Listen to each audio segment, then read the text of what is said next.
Manila update tayo mga keso.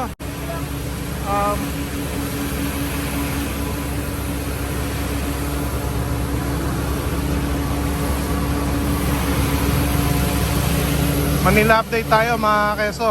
Dito tayo sa harap ng gilid ng City Hall, ayun City Hall. Tayo sa Cartilla.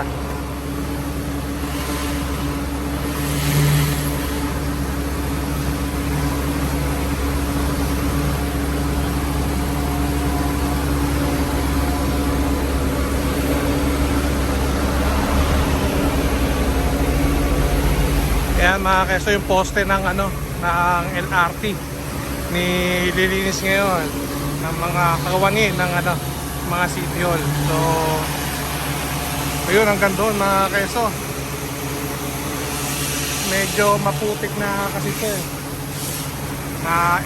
brown na. So linis muna ngayon dito sa Kalakang, Maynila.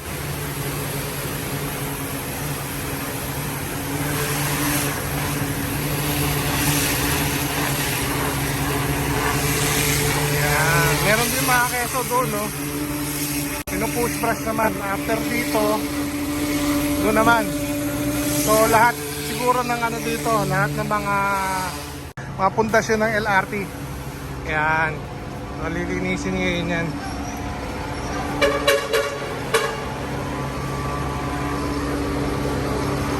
So ito yung truck nila mga keso.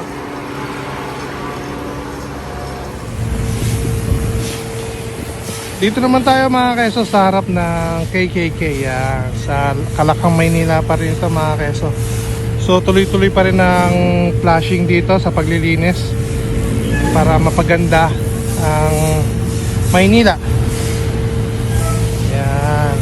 Sabado ngayon mga keso, kaya diretso ngayon ang paglilinis nila, wala munang clearing. So pinapanatiling malinis at maayos tong harapan ng KKK. Sinimulan ito ni Mayor Isko dati. So tuloy-tuloy lang. Ayan, may mga agyo-agyo na tayo ng tubig.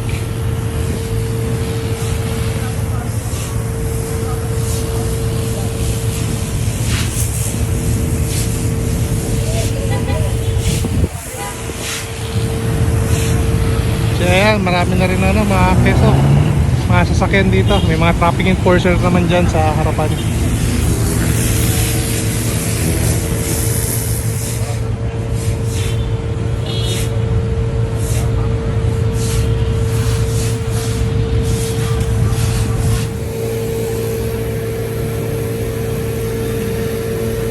Ayan, tuloy-tuloy pa rin tayo sa paglilinis dito sa may Cartilla. Dito naman tayo sa likod, bandang likod ng KKK.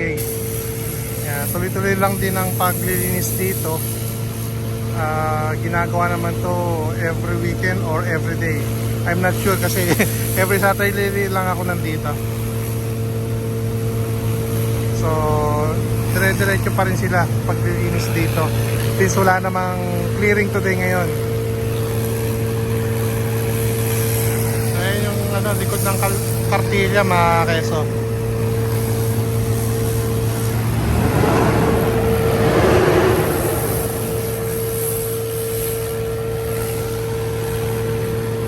Usually ginagawa nila, nililinis nito, mini-maintain ang kagandahan at kalinisan dito.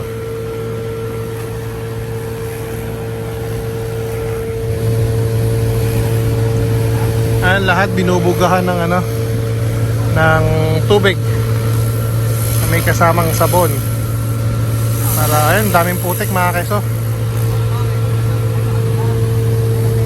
Yan, ito yung likod ng Cartilla ng Katipunan.